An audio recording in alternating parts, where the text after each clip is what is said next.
Abu Bakar Ash-Shiddiq, lahir bersamaan dengan tahun kelahiran. Nabi Muhammad pada 572 Masehi di Mekah, berasal dari keturunan Bani Taim, suku Quraisy. Nama aslinya adalah Abdullah ibni Abi Quhafah. Ayahnya bernama Uthman Abu Quhafah dan ibunya bernama Salma Khair. Berdasarkan beberapa sejarawan Islam, sahabat Rasulullah ini dikenal sebagai seorang pedagang, hakim dengan kedudukan tinggi, seorang yang terpelajar serta dipercayai sebagai orang yang bisa menafsirkan mimpi. Abu Bakar lahir dengan nama Abdullah bin Abu Quhafah At-Taimi, nama sebenarnya Utsman. Sementara ibunya bernama Ummu Al-Khair, sebetulnya bernama Salma binti Sakhar. Jika nasab Abu Bakar dari bapaknya ditarik ke atas, maka akan bertemu dengan garis keturunan Nabi Muhammad pada Murrah bin Ka'ab. Ia lahir di Makkah pada 573 Masehi atau lebih kurang 2 tahun 6 bulan setelah tahun gajah. Dari situ bisa diketahui bahwa Abu Bakar lebih muda 25 tahun dari Nabi Muhammad. Abu Bakar berasal dari keluarga pedagang yang kaya. Hal itu yang memengaruhi kehidupannya, sehingga kelak ketika dewasa dia menjadi pedagang yang sukses. Keluarga berada juga membuat Abu Bakar menjadi pribadi yang terpelajara. Ia kerap pergi luar Makkah, ke Yaman, Syam, dan tempat lainnya. Kendati demikian, tidak ada informasi yang memadai yang sampai kepada kita mengenai masa kecil dan masa remaja Abu Bakar. Namun demikian, sebagaimana diketahui bahwa pada saat itu masyarakat Arab tengah berada dalam zaman jahiliyah, di mana mereka menyembah berhala, Abu Bakar juga diajarkan untuk menyembah berhala sejak kecil. Pernah suatu hari Abu Bakar meminta makanan dan pakaian kepada berhala. Tentu saja berhala itu tidak mengabulkan permintaannya. Karena kesabarannya habis, Abu Bakar mengangkat batu dan mengancam berhala tersebut. Kamu bukanlah Tuhan kalau tidak bisa melindungi dirimu. Seketika berhala tersebut dipukul dengan batu hingga hancur. Maka sejak saat itu Abu Bakar tidak lagi menyembah berhala. Disebutkan Muhammad Hussein Haikal dalam Abu Bakar As-Siddiq pada masa remaja. Lepas dari masa anak-anak Abu Bakar, bekerja sebagai pedagang kain, usahanya sukses. Dagangnya berkembang pesat. Isi memperoleh laba yang cukup besar. Di usianya yang masih muda itu, Abu Bakar menikah dengan Qutailah binti Abdul Uzza. Dari perkawinannya dengan Qutailah, Abu Bakar memiliki 2, yaitu Abdullah dan Asma. Ali At-Tanthawi dalam Abu Bakar Al-Shiddiq menjelaskan, nama Abu Bakar sebelum masuk Islam adalah Abdul Ka'bah. Ketika masuk Islam, Nabi Muhammad mengganti namanya menjadi Abdullah. Ulama Ahlu Sunnah dalam berbagai periwayatan kemudian lebih mengenal nama Abu Bakar Ash-Shiddiq. Ada juga yang berpendapat bahwa nama Abu Bakar sebelum memeluk Islam adalah Atiq. Mungkin nama ini dinisbatkan kepada Ka'bah yang lain, yaitu Baitul Atiq, rumah purba. Ada sejarah tersendiri terkait dengan nama Atiq ini. Jadi sebelumnya ibu Abu Bakar tidak pernah memiliki anak laki-laki. Ibunya kemudian bernazar, jika ia melahirkan anak laki-laki maka akan diberi nama Abdul Ka'bah, dan akan disedekahkan kepada Ka'bah. Betul saja anak yang dinanti-nantikan lahir. Setelah tumbuh besar, anak tersebut diberi nama Atiq yang dibebaskan. Berdasarkan keadaan saat itu, di mana kepercayaan yang diajarkan Nabi Muhammad lebih banyak menarik minat anak-anak muda, orang miskin, kaum marginal, dan para budak. Abu Bakar justru termasuk dalam mereka yang memeluk Islam dalam periode awal dan juga berhasil mengajak penduduk Mekah dan kaum Quraisy lainnya mengikutinya memeluk Islam. Abu Bakar berarti ayah si gadis, yaitu ayah dari Aisyah istri Nabi Muhammad. Namanya yang sebenarnya adalah Abdul Ka'bah, artinya hamba Ka'bah, yang kemudian diubah oleh Rasulullah menjadi Abdullah, artinya hamba Allah. Sumber lain menyebutkan namanya adalah Abdullah bin Abu Quhafah. Abu Quhafah adalah kunya atau nama panggilan ayahnya. Gelar As-Siddiq yang dipercaya diberikan Nabi Muhammad sehingga ia lebih dikenal dengan nama Abu Bakar Ash-Shiddiq. Adapun gelar As-Siddiq menurut pendapat yang masyhur, disematkan di belakang nama Abu Bakar setelah peristiwa Isra Mi'raj. Dia langsung membenarkan kisah Nabi Muhammad tentang Isra Mi'raj, sementara yang lainnya meragukannya, bahkan tidak mempercayainya. Bagi mereka, Isra Mi'raj, perjalanan Nabi Muhammad dari Masjidil Haram di Makkah ke Masjidil Aqsa di Yerusalem, dan kemudian berlanjut ke Sidratul Muntaha dalam waktu 1 malam, adalah sesuatu yang mustahil terjadi. Akan tetapi, Abu Bakar mempercayai Nabi Muhammad dan semua kabar yang datang dari langit, tanpa meragukan sedikit pun. Ketika Nabi Muhammad menyerukan ajaran Islam, Abu Bakar langsung menerimanya dengan tanpa ragu sedikit pun. Dia menjadi laki-laki pertama yang memeluk agama Islam tentunya setelah Nabi Muhammad. Dalam satu hadits, Nabi Muhammad menyampaikan testimoni terkait dengan masuk Islamnya Abu Bakar tanpa adanya keraguan di dalamnya. Tidak seorang pun yang pernah kuajak memeluk Islam yang tidak tersendat-sendat dengan begitu, berhati-hati dan ragu, kecuali Abu Bakar bin Abi Quhafah. Ia tidak menunggu-nunggu dan tidak ragu ketika kusampaikan kepadanya. Kata Nabi Muhammad, lantas apa yang menyebabkan Abu Bakar menerima Islam dengan begitu mudahnya? Dalam Abu Bakar As-Siddiq, Muhammad Husain Haikal, Abu Bakar sudah sangat mengenal Nabi Muhammad. Kejujurannya, kelurusan hatinya, dan kejernihan pikirannya. Sehingga apapun yang disampaikan Nabi Muhammad, ia mempercayainya dengan penuh kemantapan. Tidak ada keraguan dalam hatinya tentang Nabi Muhammad. Abu Bakar memang sudah mengenal Nabi Muhammad sebelum beliau diangkat menjadi seorang nabi dan rasul karena keduanya tinggal di kampung yang sama. Dia tinggal di sebuah kampung di Makkah di mana saudagar-saudagar kaya tinggal, termasuk Sayyidah Khadijah. Setelah menikah dengan Khadijah, Nabi Muhammad juga tinggal di daerah itu. Dari situ, keduanya saling mengenal satu sama lainnya. Di samping itu, Abu Bakar adalah seorang yang memiliki pandangan bahwa penyembahan berhala itu sebuah kebodohan dan kepalsuan belaka. Dalam sirah nabawiyahnya, Ibnu Hisham menggambarkan Abu Bakar sebagai orang yang sangat dan lembut terhadap kaumnya, jujur memiliki kedudukan yang tinggi di tengah kaumnya, dan terhindar dari kebiasaan buruk kaum jahiliyah seperti bermain wanita, minum minuman keras, dan lainnya. Seolah-olah Abu Bakar telah mengamalkan ajaran Islam, meskipun saat itu ajaran Islam belum diturunkan. Hal-hal itu juga yang membuat Abu Bakar mudah menerima Islam.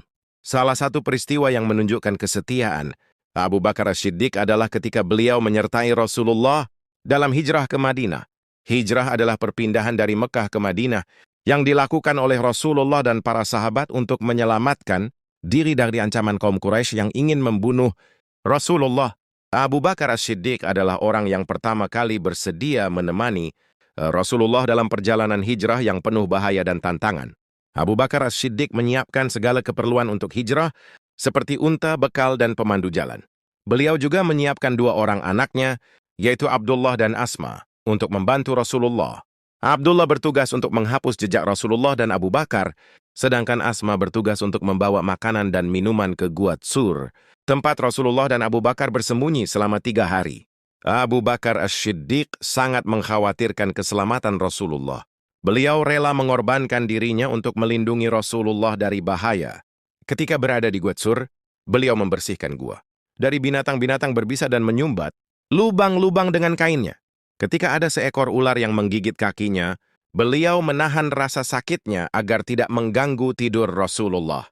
Ketika ada sekelompok orang yang mencari Rasulullah dan Abu Bakar di depan gua, beliau merasa takut bukan karena dirinya, tetapi karena Rasulullah.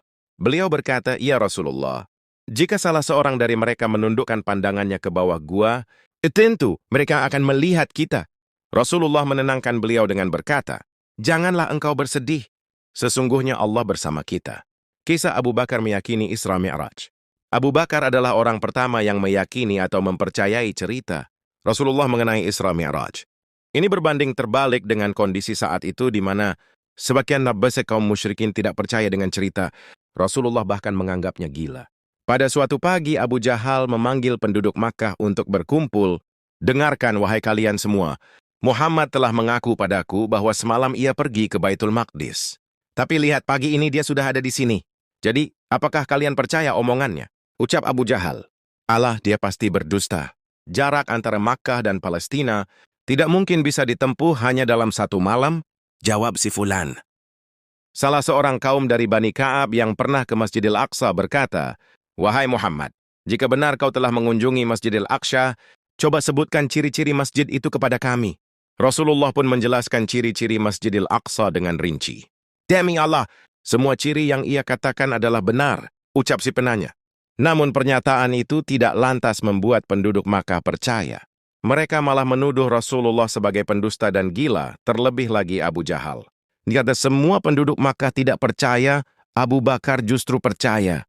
Abu Bakar adalah orang pertama yang membenarkan perjalanan Rasulullah yang dikenal dengan Isra Mi'raj. Abu Bakar berkata, "Sungguh, aku tidak ragu sedikit pun dengan apa yang dikatakan Muhammad. Bahkan lebih dari itu, aku membenarkannya atas berita-berita. langit yang datang pada waktu pagi dan sore hari.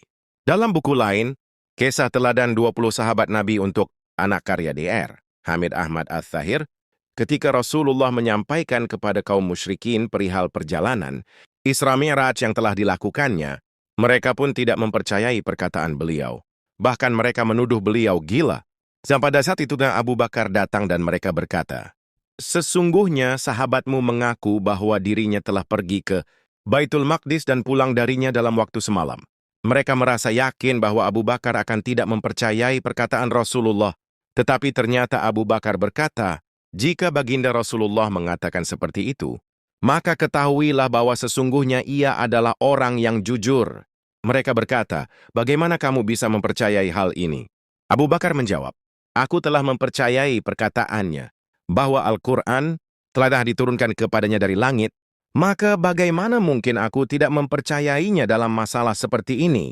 Mulai saat itulah, Abu Bakar diberi gelar Asy-Syiddiq, karena ia selalu membenarkan ucapan yang dikatakan Rasulullah. Setelah itu, ia pun dikenal dengan nama Abu Bakar Asy-Syiddiq. Abu Bakar dijuluki Asy-Syiddiq karena beliau sangat mempercayai Nabi Muhammad. Hal ini sebagaimana diriwayatkan oleh Aisyah yang berkata, ketika Nabi dalam perjalanan ke Masjidil Aqsa saat Isra Mi'raj, banyak orang membicarakannya. Beberapa dari mereka yang telah beriman pun berbalik tidak percaya, lalu mendatangi Abu Bakar dan berkata, "Apa pendapatmu tentang cerita temanmu itu? Dia mengaku telah diperjalankan ke Baitul Maqdis semalam." Abu Bakar balik bertanya, "Dia mengatakan demikian?" Mereka menjawab, "Ya." Abu Bakar berkata, "Kalau begitu dia benar. Jika dia pergi ke Baitul Maqdis semalam dan kembali sebelum pagi hari ini, apa engkau akan membenarkannya juga?" Tanya mereka lagi. Abu Bakar menjawab, "Seandainya dia mengatakan lebih jauh lagi dari itu, aku akan membenarkannya, baik yang telah lalu maupun yang akan datang." Setelah itulah Abu Bakar dijuluki Asy-Syiddiq. Asy-Syiddiq diartikan sebagai orang yang selalu mempercayai apa yang dikatakan oleh Rasulullah. Abu Bakar Asy-Syiddiq menjadi saksi Rasulullah dalam perjanjian Hudaybiyah. Perjanjian Hudaybiyah adalah perjanjian damai antara Rasulullah dan kaum Quraisy yang terjadi pada tahun ke-6 Hijriah. Perjanjian ini terjadi ketika Rasulullah dan para sahabat hendak melakukan umrah ke Mekah, tetapi dicegah oleh kaum Quraisy. Setelah melalui perundingan yang alot, akhirnya tercapailah perjanjian yang menguntungkan kaum Quraisy dan merugikan kaum muslimin. Namun Datuk Rasulullah tetap menerima perjanjian itu dengan penuh hikmah dan kesabaran. Abu Bakar Asy-Syiddiq adalah orang yang menjadi saksi Rasulullah dalam menandatangani perjanjian Hudaybiyah. Beliau adalah orang yang paling setia mendukung keputusan Rasulullah, meskipun banyak sahabat yang merasa kecewa dan tidak puas dengan perjanjian itu. Beliau juga adalah orang yang paling berani membela Rasulullah ketika ada seorang utusan Quraisy yang menghina Rasulullah dengan berkata, "Aku tidak mengenal engkau sebagai Rasul Allah." Abu Bakar Asy-Syiddiq marah dan membela Rasulullah. Zuhudnya Sayyidina Abu Bakar. Suatu hari Salman Al-Farisi menemui Abu Bakar. Ia menceritakan keadaan dirinya, lalu berkata, "Wahai Khalifah Rasulullah, nasihatilah aku." Abu Bakar berkata kepada, "Sesungguhnya Allah telah membukakan pintu dunia bagimu. Jangan mengambil darinya kecuali seperlunya. Ketahuilah, orang yang sholat subuh namun hatinya mencela Allah, maka Allah akan menenggelamkannya dalam celaannya. Itu dan kelak akan menjebloskannya ke dalam siksa neraka." Sebuah riwayat menuturkan Abu Bakar zuhud dari dunia, bahkan ketika para sahabat lain berlarian menyambut dunia. Ia tetap bertahan mendengarkan khutbah Jumat yang disampaikan oleh Nabi, dan sama sekali tidak memperhatikan rombongan pedagang yang datang pada saat itu ke Madinah. Sementara itu, sebagian sahabat serabutan berlari menyambut kedatangan rombongan pedagang itu. Jabir ibn Abdullah mengisahkan bahwa ketika Nabi berkhutbah pada hari Jumat, datang sekelompok pedagang ke Madinah. Para sahabat berlarian menyambut rombongan itu, sehingga yang tersisa di hadapan Nabi hanya 12 orang. Pada saat itu turunlah ayat Al-Quran surah Al-Jumu'ah ayat 11. Apabila mereka melihat perniagaan atau permainan, mereka bubar untuk menuju kepadanya, dan mereka tinggalkan kamu, sedang berdiri berkhutbah. Katakanlah, apa yang di sisi Allah lebih baik daripada permainan dan perniagaan, dan Allah sebaik-baik pemberi rezeki. Abu Bakar dan Umar ibn Khattab termasuk di antara 12 orang yang bertahan mendengarkan khutbah Nabi.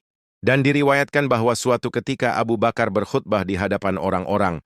Setelah memuji Allah, ia berkata, "Sungguh pintu-pintu dunia akan dibukakan untuk kalian, sehingga kalian akan mendatangi berbagai pelosok bumi dan menikmati roti serta zaitun.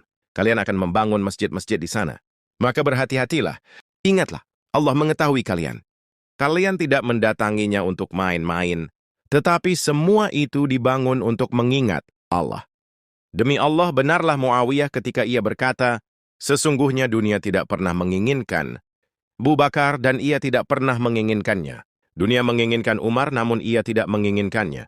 Dalam sebuah hadits Rasulullah bersabda, tidak seorang pun di sisiku yang mempunyai buah tangan oleh-oleh, kecuali aku telah membalasnya selain Abu Bakar. Sesungguhnya Abu Bakar di sisiku mempunyai buah tangan yang Allah sendiri akan membalasnya kelak pada hari kiamat.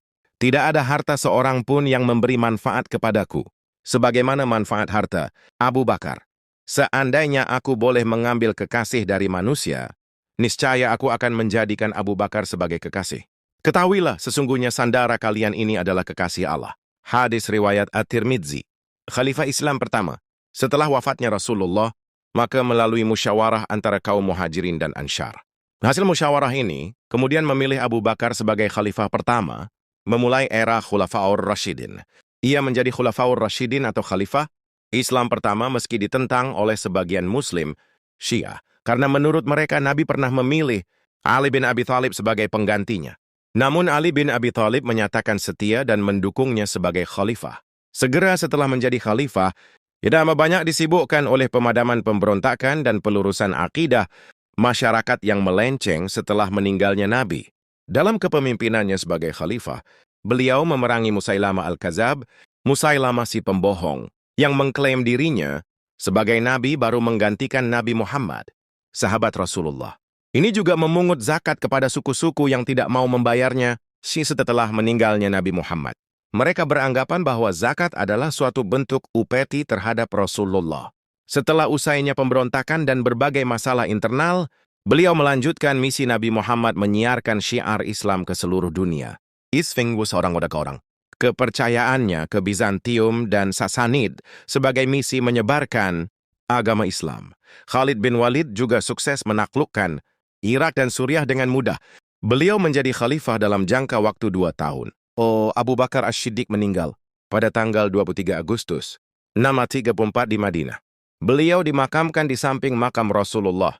Selanjutnya posisi khalifah digantikan oleh Umar bin Khattab. Allahumma sholli ala Sayyidina Muhammad wa ala alihi wa sahbihi ajma'in.